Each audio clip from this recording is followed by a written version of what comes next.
He was raw, he was real, and he was relentless. Earl Simmons, better known to the world as DMX, wasn't just a rapper, he was a force.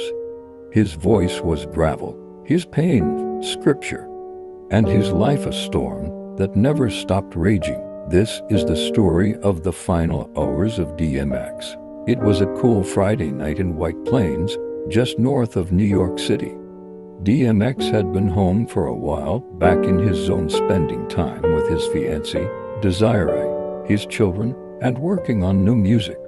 He'd recently signed a new deal with Def Jam, the label that helped catapult him to stardom in the late 90s. But beneath the optimism, there were old demons, ones that had followed Earl since childhood. According to those close to him, that day had been a good one. DMX was relaxed. He'd been riding his bike earlier in the week, working out, and focused on what he called getting right.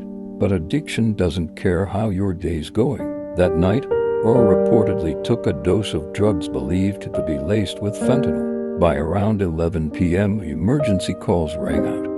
Earl had collapsed from a heart attack, triggered by the overdose. He was rushed to White Plains Hospital.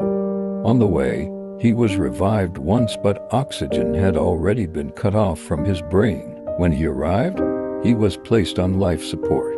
DMX's faith had always been a cornerstone of his life. His concerts often began with a prayer and ended with one too.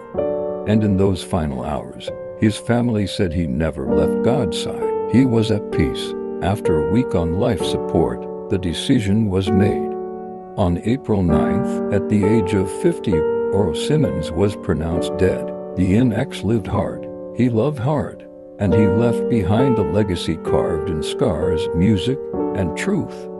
His story is not just about struggle, it's about survival, redemption, and the fight to be free. In his final hours, DMX wasn't just a rapper. He was a father, a fighter, a believer.